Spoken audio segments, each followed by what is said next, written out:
Dalam beberapa pekan, konflik yang memanas di Timur Tengah semakin meningkatkan tensi kedua negara, Iran dan Amerika Serikat. Di tengah upaya keduanya untuk melindungi diri, meja perundingan disiapkan, tapi di sisi lain, mesin perang juga dipanaskan.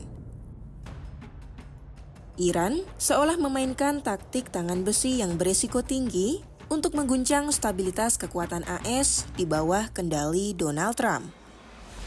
Apa saja taktik tangan besi itu? Simak selengkapnya dalam video berikut.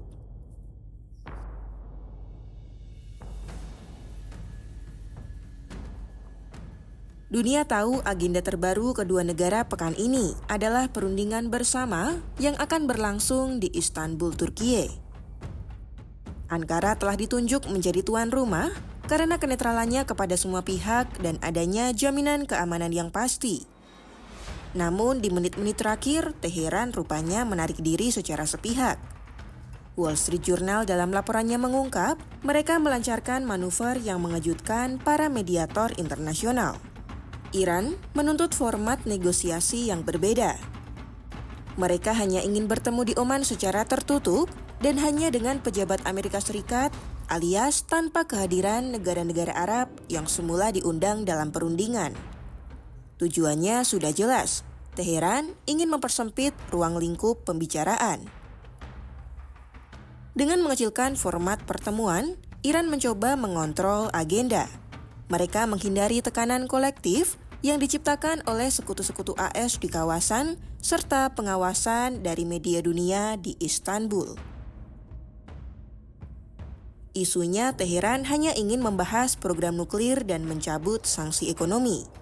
Mereka dengan tegas mengabaikan tuntutan AS terkait pembatasan rudal balistik dan dukungan militer Iran terhadap proksi bersenjata di Lebanon, Irak, dan Yaman. Diplomasi Iran pun berjalan beriringan dengan gertakan militer. Saat utusan mereka akan berbicara di Oman, IRGC justru meningkatkan tekanan di lapangan. Terbukti pada peristiwa baru-baru ini yang menegangkan perairan di kawasan Teluk.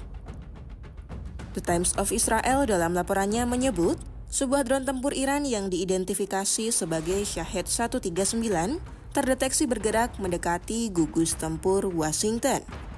Kapal induk itu berlayar mundur sekitar 800 km dari pantai selatan Iran pada Selasa 3 Februari 2026.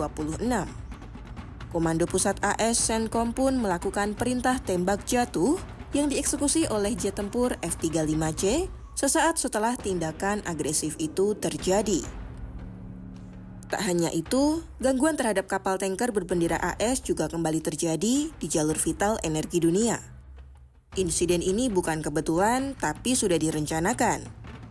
Jika negosiasi di Oman gagal, maka Iran memiliki kemampuan untuk menyumbat nadi ekonomi global di wilayah kekuasaannya.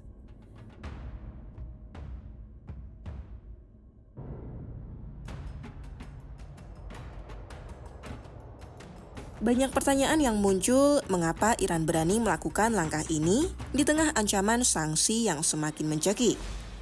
Mengutip Wall Street Journal, para analis menyebut taktik ini sebagai taktik lama Teheran.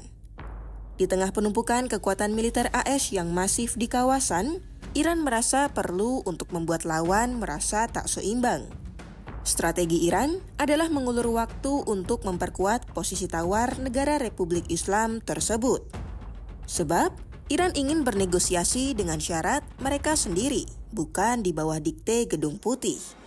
Sehingga mereka mencoba melihat seberapa jauh Trump akan melangkah sebelum benar-benar menggunakan kekuatan militernya. Hal itulah yang akhirnya mendorong mediator regional seperti Turkiye dan Qatar menurunkan ekspektasi mereka secara drastis terhadap kesepakatan keduanya. Meski mengulur waktu, pilihan Iran juga beresiko salah perhitungan yang dengan mudah berubah menjadi konfrontasi militer yang tak terhindarkan. Pemerintahan Trump sendiri merespons langkah Teheran dengan sikap ambigu.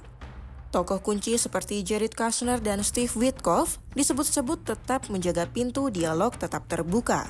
Sementara Trump secara terang-terangan terus mengancam Iran dengan kehancuran militer, tapi di sisi sebaliknya ia terbuka menyatakan keinginan untuk kesepakatan.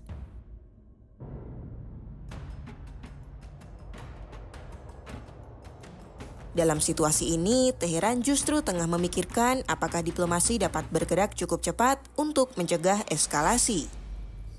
Seorang pejabat Iran mengatakan kepada Al Jazeera, perundingan akan tetap berlangsung di Oman pada Jumat pekan ini. Namun pejabat itu menegaskan, negara regional tidak akan ikut campur karena mereka ingin menstabilkan pembicaraan dengan AS lebih dulu.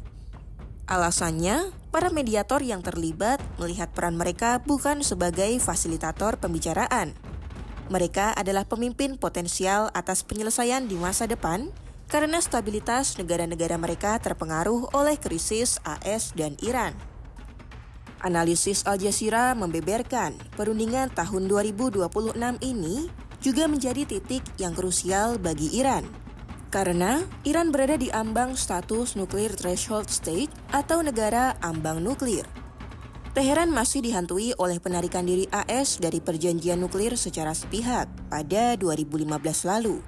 Dan kini perjanjian permanen dari Washington sedang dituntut. Bagaimana caranya? Teheran harus memiliki jaminan kesepakatan apapun di masa depan tidak akan dibatalkan oleh pemerintahan AS berikutnya. Dunia kini menunggu apa yang akan terjadi dalam pembicaraan di Oman. Amerika Serikat dengan ambisinya dan Iran dengan tuntutan dan taktiknya. Apakah diplomasi ini akan membuahkan hasil atau justru jadi babak terakhir sebelum perang benar-benar terjadi? Pantau terus perkembangan konflik ini hanya di YouTube Kompas.com.